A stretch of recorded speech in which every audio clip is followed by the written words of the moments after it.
Okay, students, welcome to our new chapter, which is called The Human Eye and the Colorful World.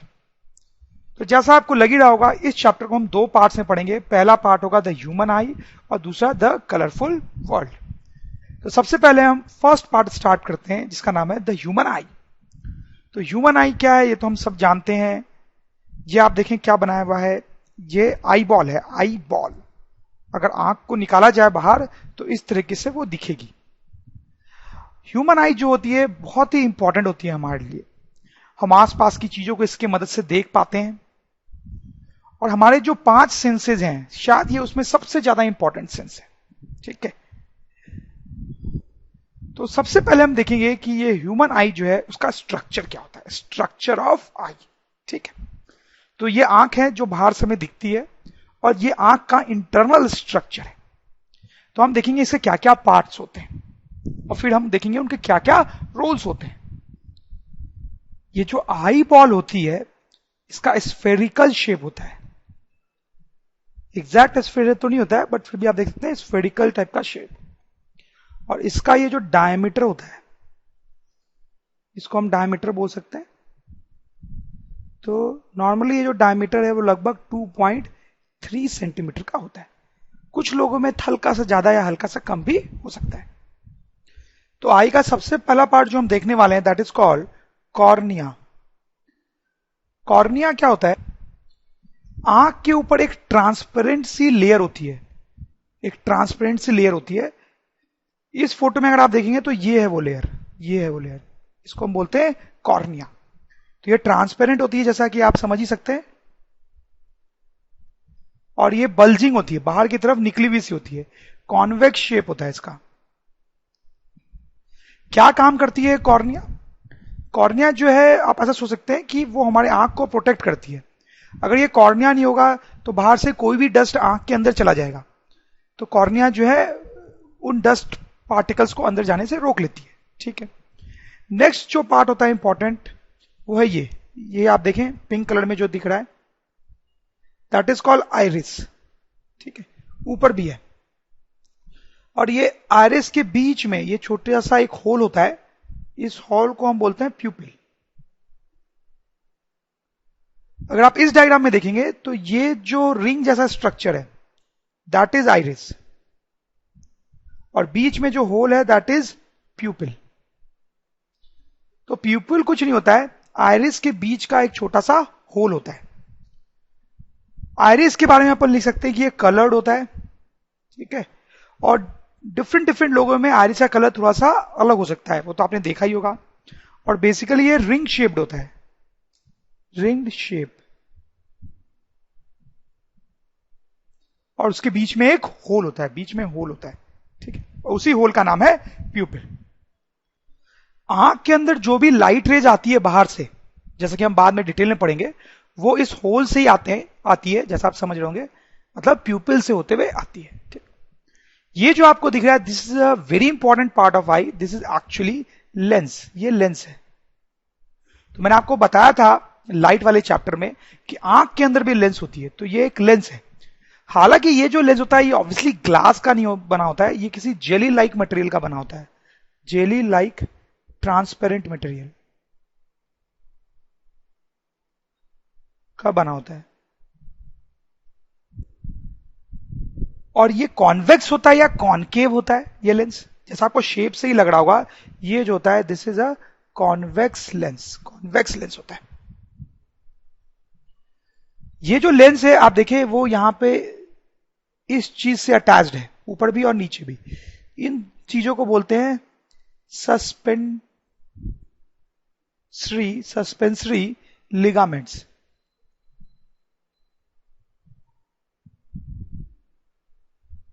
Suspensory ligaments ये क्या काम कर रही है, ये तो बहुत क्लियर है। ये लेंस को अपनी जगह पे रखती है, लेंस को अपनी जगह पे रखती है। फिर ये एक तरह का मसल है, ये बड़ा इंपॉर्टेंट टाइप का मसल होता है, जिसको हम बोलते हैं सिलियरी मसल्स। ये क्या करता है ये हम देखेंगे बहुत डिटेल में, नीचे भी है। तो आप देख सकते हैं कि ये जो सस्पेंसरी लिगामेंट था उसका एक एंड लेंस से कनेक्टेड है और दूसरा एंड सिलियरी मसल से कनेक्टेड है। ओके, तो जैसा मैंने आपको बताया, लाइट प्यूपिल से होते हुए अंदर आती है, ऑब्वियसली वो लेंस से पास करेगी, ठीक है, फिर वो लाइट रेज एक्चुअली यहां पे आके कन्वर्ज करती है, जैसा कि हम बाद में और डिटेल में देखेंगे। तो ये स्क्रीन की तरह काम करता है, ये एक स्क्रीन है जहां पे लेंस से पास होकर लाइट रेज आके मीट करती है। इस स्क्रीन का नाम होता है रेटिना। तो this acts like a screen, ये स्क्रीन की तरह एक्ट करता है जहां पे लाइट रेज आके मीट होती है। फिर आप देख सकते हैं रेटिना से ये कुछ नर्व्स जा रही हैं जिनका नाम होता है ऑप्टिकल नर्व्स। ऑप्टिकल नर्व्स, ये कुछ नर्व्स हैं जो आई से एक्चुअली ब्रेन तक जाती हैं। Optical nerves to brain, brain तक जाती हैं। अब ये जो पूरा स्पेस है आई के अंदर का मेजर स्पेस, ये एक लिक्विड से भरा होता है जिसका नाम है विट्रस ह्यूमर। विट्रस ह्यूमर, ठीक है। ये एक लिक्विड होती है जो ट्रांसपेरेंट लिक्विड होती है, ऑब्वियसली एक ट्रांसपेरेंट लिक्विड होती है जो पूरी आई में भरी होती है। यहां पे लेंस के इस साइड, दूसरे साइड एक दूसरी लिक्विड भरी होती है, वो भी ट्रांसपेरेंट होती है, इसका नाम होता है एक्वस ह्यूमर, और ये भी ट्रांसपेरेंट होती है। सारी लिक्विड्स यहां ट्रांसपेरेंट ही होती हैं। क्यों? क्योंकि अगर वो ट्रांसपेरेंट नहीं होगी ना तो लाइट रे उनसे पास नहीं कर पाएंगी। ओके, और ये जो ऑप्टिकल नर्व के जस्ट पास वाला पार्ट होता है रेटिना पे, ये पूरा रेटिना है, तो रेटिना का जो पार्ट जहां से ऑप्टिकल नर्व निकलता है उस पार्ट को ब्लाइंड स्पॉट बोलते हैं। Blind spot. तो ये मैंने आपको मेजर पार्ट्स बता दिए आई के जो आपको याद होने चाहिए। बहुत सिंपल है। यहां पे एक लेयर कॉर्निया, फिर ये आइरिस, आइरिस में होल प्यूपिल, उसके बाद लेंस, लेंस सस्पेंसरी लिगामेंट से लगा होता है, फिर उसके ऊपर सिलियरी मसल्स, ठीक है, और यहां अंत में रेटिना, यहां बीच में लिक्विड भरी होती है विट्रस ह्यूमर, यहां जो लिक्विड भरी होती है इसको बोलते हैं एक्वस ह्यूमर, ठीक है। अब हम देखेंगे कि ये जो आंख है वो कैसे काम करती है, उसके हेल्प से हम किसी भी ऑब्जेक्ट को कैसे देख पाते हैं। ओके, वर्किंग ऑफ आई, तो हम देखेंगे आई के हेल्प से हम कैसे देख पाते हैं इतनी हसीन चीजों को। तो आप सपोज करो आंख के हमारे आंख के सामने कोई ऑब्जेक्ट है, तो क्या होगा, इस ऑब्जेक्ट से बहुत सारी रेज निकलेंगी। हमने दो ही रेज बनाई है। ये जो रेज है ये कॉर्निया से क्रॉस कर जाती है, कॉर्निया से, मैंने बताया आपको ये कॉर्निया कहलाता है, दिस इज कॉर्निया। क्यों कॉर्निया से पास कर जाएंगे? क्योंकि कॉर्निया जो होता है वो ट्रांसपेरेंट होता है, ठीक है। फिर वो प्यूपिल से होते हैं, प्यूपिल आइरिस का होल है, प्यूपिल आइरिस का होल है, लेंस से टकराएगी, ये हमारा लेंस है। और क्योंकि ये कन्वर्जिंग लेंस है, कॉन्वेक्स लेंस है, तो लाइट जो कन्वर्ज कर देती है रेटिना पे, रेटिना पे।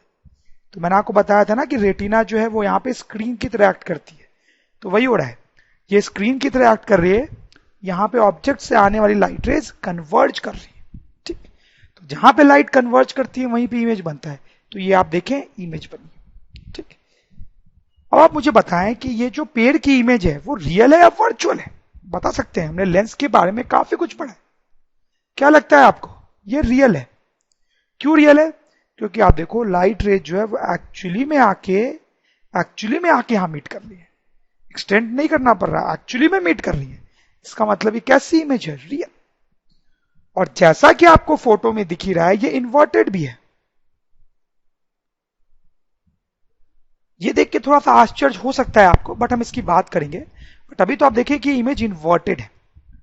लेंस के बारे में, कॉन्वेक्स लेंस है ना ये, कॉन्वेक्स लेंस के बारे में हमने काफी कुछ पढ़ा है। हमने देखा है कि वो कैसी इमेजेस बनाती है, तो आप उसको थोड़ा रिकॉल करें, उसको रिवाइज करें, तो आप देखेंगे कि कॉन्वेक्स लेंस से जब भी इमेज रियल बनती है वो इन्वर्टेड ही होती है। जब भी इमेज रियल होती है वो इन्वर्टेड ही होती है, इसका मतलब ये इन्वर्टेड ही होगी, ठीक है। तो इसका मतलब है हमारी आंख जो है उसके रेटिना पे इमेज बनती है ऑब्जेक्ट की, वो रियल होती है और इन्वर्टेड, ठीक है। उसके बाद यहां पे ये जो ऑप्टिकल नर्व होता है, जो मैंने आपको बताया ऑप्टिकल नर्व, ये अपना काम करता है। जैसे मैंने आपको बताया था, ये जो ऑप्टिकल नर्व है ये ब्रेन तक जाता है। तो जब यहां रेटिना पे इमेज बनती है तो उस इंफॉर्मेशन को ये ऑप्टिकल नर्व ब्रेन तक कैरी करता है, ब्रेन तक कैरी करता है। यहां इमेज बनी तो अब ये जो ऑप्टिकल नर्व है वो इस इंफॉर्मेशन को ब्रेन तक ले जाएगा। तो ब्रेन को पता चलता है कि अच्छा यहां इमेज बनी है, और जब हमारे ब्रेन को पता चलता है कि इमेज बनी है तब हमें ये ऑब्जेक्ट दिखाई देता है, तब हमें ऑब्जेक्ट दिखाई देता है। समझ रहे हो मेरी बात? तो बहुत सिंपल है, इस ऑब्जेक्ट से लाइट रेज निकलती है, लेंस से टकरा के रेटिना पे कन्वर्ज होती है, तो रेटिना पे रियल और इन्वर्टेड इमेज बनती है। फिर इस इंफॉर्मेशन को ऑप्टिकल नर्व ब्रेन तक ले जाता है, तो हमारे ब्रेन को यानी हमें पता चलता है कि इमेज बनी है, तो हमें ऑब्जेक्ट दिखाई देता है। ठीक, इस तरह से कुछ आई काम करती है। हालांकि अभी इसमें और भी डिटेल्स है जो मैं आपको बताऊंगा, ये एक ब्रीफ था।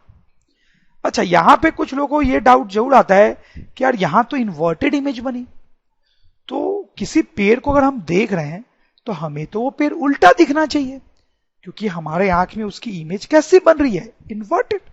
सही बात है ना? लेकिन ऐसा तो नहीं होता। अगर हम किसी पेड़ को देखते हैं तो हमें सीधा ही दिखाई देता है, जबकि इमेज तो इन्वर्टेड बन रही है। तो वहां पे कोई खास बात नहीं है। होता क्या है, जब ये इंफॉर्मेशन ब्रेन तक जाती है तो ब्रेन को पता होता है कि रेटिना पे जो इमेज होती है वो उल्टी बनती है। ठीक है, तो ब्रेन इंटेलिजेंट है हमारा, वो इस तरीके से काम करता है कि जो भी इमेज यहां बनती है हमें उसका उल्टा फील होता है, हमें उसका उल्टा फील होता है।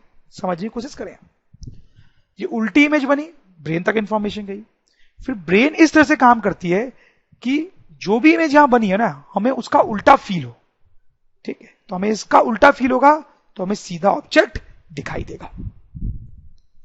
तो ये थी बेसिक वर्किंग ऑफ आई। शायद आपने कभी कैमरा के बारे में पढ़ा हो, वो कैमरा जो नॉर्मली हम फोटो खींचने के लिए यूज करते हैं। तो आई की जो बेसिक वर्किंग है ना वो कैमरा की जैसे ही होती है। Basic working of eye is similar to a camera. Role of iris and pupil. तो हमने पढ़ा था कि ये जो है ये आइरिस है, ठीक है, और बीच में ये जो होल है वो प्यूपिल है। तो आइरिस और प्यूपिल का बड़ा इंटरेस्टिंग रोल होता है जब आंख फंक्शन करती है।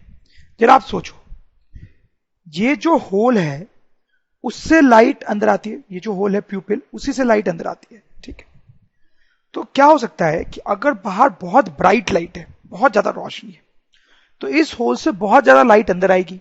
ठीक है, अगर बाहर बहुत ब्राइटनेस है तो इस प्यूपिल से यानी इस होल से बहुत सारी लाइट रे अंदर आएगी। अगर बहुत ज्यादा लाइट रे अंदर आ जाती है तो आंख जो है वो खराब हो सकती है, हमारी डैमेज हो सकती है। ठीक, उसी तरीके से अगर बाहर बहुत कम लाइट है तो इस छेद से, इस प्यूपिल से थोड़ी सी ही लाइट आ पाएगी, और अगर थोड़ी सी ही लाइट आएगी तो यहां जो इमेज है वो उतनी ब्राइट नहीं बनेगी, तो हमें इमेज ढंग से दिखाई नहीं देगी, मतलब हमें ऑब्जेक्ट ठीक से दिखाई नहीं देगा। ठीक, तो इस प्रॉब्लम को सॉल्व करने के लिए आइरिस और प्यूपिल जो है वो बड़े अच्छे ढंग से काम करते हैं। सो देखते हैं कैसे। सो आप देखें, मैंने आंख की दो फोटोग्राफ्स बनाई हैं, एक ही आदमी की दो आंखें हैं। ठीक, अब ध्यान से देखें इन दोनों में क्या डिफरेंस है। ये जो है ये आइरिस है, मैंने आपको बताया, और बीच में ये काला वाला जो पार्ट है ये प्यूपिल है, होल इन आइरिस। इस फोटो में जो प्यूपिल है वो बड़ा है, होल बड़ा है। इस फोटो में प्यूपिल जो है, होल जो है वो छोटा है। ठीक है, लार्ज और इस केस में स्मॉल प्यूपिल। तो क्या होता है एक्चुअली में कि अगर बाहर बहुत ब्राइट लाइट होती है, ब्राइट लाइट, तो आइरिस जो है वो एक्सपैंड कर जाता है और इस होल को छोटा कर देता है, होल छोटा हो जाएगा तो कम लाइट अंदर जाएगी और हमारी आंख खराब नहीं होगी। ठीक, और अगर बाहर बहुत डीम लाइट है, कम लाइट है, तो ये आइरिस इधर की तरफ फैल जाता है, मतलब कॉन्ट्रैक्ट कर जाता है, जिससे ये प्यूपिल या होल बड़ा हो जाता है, जैसे यहां पे। ठीक है, अब ज्यादा लाइट अंदर जा सकती है तो हमें ऑब्जेक्ट क्लियरली दिखाई देता है। ठीक, तो अगर बाहर बहुत ज्यादा लाइट है, हाई इंटेंसिटी,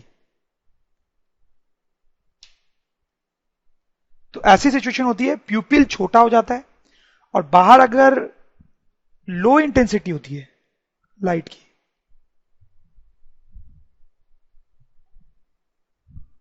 तो ये सिचुएशन हो जाती है, मतलब प्यूपिल बड़ा हो जाता है। तो देखते हैं हम, तो देखें ये एक ही इंसान की आंखें हैं, दो डिफरेंट डिफरेंट सिचुएशन। क्या अंतर दिख रहा है आपको?